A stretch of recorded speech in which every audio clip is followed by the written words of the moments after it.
Ukraine has just carried out one of its most devastating strikes of the war, destroying a massive Russian artillery warehouse worth an estimated $1.5 billion, a strike so powerful that it not only wiped out one of the largest stockpiles of ammunition and weaponry Russia had secretly stored near the front lines, but also triggered a chain of explosions that could be heard for miles, rattling Russian command and forcing Moscow to admit a painful vulnerability in its logistics. This single strike has sent shockwaves across the battlefield, changing the dynamics of Russia's ability to sustain its offensive operations, because without artillery shells, fuel depots, and replacement weapons, the very backbone of Russia's so-called war machine begins to crumble. Hello everyone, welcome back to my channel. Please subscribe and like my videos.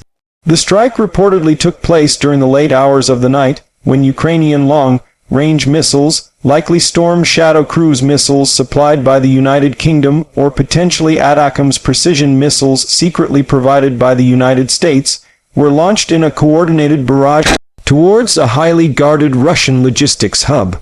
This hub was not an ordinary warehouse. It was one of Russia's most important artillery storage centers, holding thousands of artillery shells, guided rockets, and spare barrels for Russia's notorious long-range guns, including the Smerch, Grad, and Uragan multiple-launch rocket systems. Intelligence reports suggest the warehouse had been stockpiling munitions for weeks, preparing for a large-scale Russian counteroffensive in eastern Ukraine. But Ukraine's strike changed everything in a matter of seconds. The missiles struck with pinpoint accuracy, penetrating the reinforced walls of the facility before detonating deep inside. What followed was a catastrophic secondary explosion as the stockpiled artillery shells ignited, producing a fireball that lit up the night sky like a miniature sun. Witnesses on the ground, including Russian civilians living miles away, captured video footage of the inferno, describing how the ground shook as if an earthquake had hit. Russian telegram channels were flooded with panicked messages, some comparing the explosion to the deadly blasts in Belgorod and Crimea last year when Ukrainian forces struck similar depots. For Ukraine, this was not just about destroying weapons, it was about crippling Russia's ability to wage war. The destruction of such a massive arsenal represents a loss not only in terms of money, but in time, logistics, and morale. Russia will struggle to replace these supplies quickly. While Moscow still has vast stockpiles inherited from the Soviet Union, many of them are old, degraded, and stored deep within Russian territory, far from the front lines. To bring them forward takes weeks, requires vulnerable transport convoys, and exposes them to further Ukrainian drone and missile strikes. This is where Ukraine's strategy becomes clear. Instead of fighting Russia head-on in bloody trench battles alone, Ukraine has increasingly focused on targeting the lifeline of Russia's army, its logistics. By systematically eliminating fuel depots, ammunition storage sites, and command centers, Ukraine is starving Russian troops of the resources they need to keep fighting. And the latest strike on the $1.5 billion artillery warehouse is perhaps the clearest example yet of this asymmetric strategy working. The immediate aftermath for Russian troops on the ground was chaos. Units that had been preparing to launch a new offensive found themselves without adequate artillery support. Soldiers reported rationing shells, with some forced to fire only a handful of rounds per day, instead of the relentless barrages Russia had become infamous for. Ukrainian troops, in turn, quickly seized the opportunity, launching localized counterattacks and pushing Russian lines back in areas where artillery fire had noticeably decreased. But the strike didn't just have battlefield consequences, it also carried enormous political weight. Inside Moscow, anger erupted within military circles, with critics once again questioning how such a high-value facility could have been left so vulnerable. Russian state media tried to downplay the attack, claiming that damage was minimal and that fire crews had quickly extinguished the blaze. But satellite imagery and social media footage told a very different story. The warehouse was not just damaged, it was annihilated. The crater left behind was massive, and blackened ruins stretched across acres of land. Western intelligence sources have hinted that Ukraine may have had inside information, possibly from partisans or informants working within occupied territories.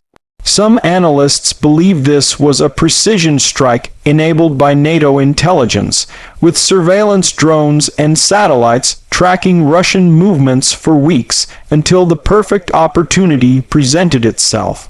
If true, it shows just how deeply integrated Ukraine's war effort has become with Western technology and intelligence sharing. Russia, on the other hand, faces an increasingly dire situation. Every time a major depot is destroyed, it must pull supplies from further away, stretching its already fragile logistics network. This not only slows down operations, but also exposes supply lines to Ukrainian drone strikes, ambushes, and sabotage missions. The cost of transporting munitions grows, the risk of losses multiplies, and morale within Russian ranks plummets. For frontline soldiers, knowing that their lifeline can vanish in a fiery explosion overnight is a psychological hammer blow. What happened next is perhaps even more significant. Following the strike, reports emerged of frantic Russian efforts to disperse remaining ammunition stockpiles across multiple smaller locations.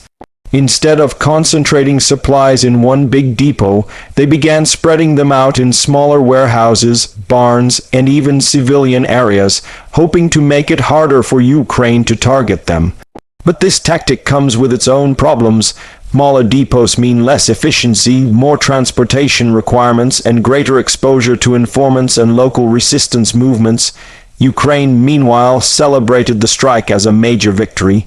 Officials hinted that this was just the beginning, suggesting that more high-value strikes were being planned against Russian logistics hubs. And with each successful operation, Ukraine sends a clear message. Russia may have more soldiers, more tanks, and more artillery on paper, but without secure logistics, its war machine is nothing more than a paper tiger. Internationally, the strike sparked fresh debates about the kind of weapons being used. Many observers pointed to the likelihood of Storm Shadow or Scalp PG missiles, which have a range of over 250 kilometers and are capable of evading Russian air defenses. Others speculated about ATACMS, the long-range U.S. ballistic missile system that Ukraine has long requested. Washington has remained tight-lipped, refusing to confirm whether ATACMS have been delivered, but the precision and destructive power of the strike strongly suggested that Ukraine's arsenal has expanded in ways Russia did not anticipate.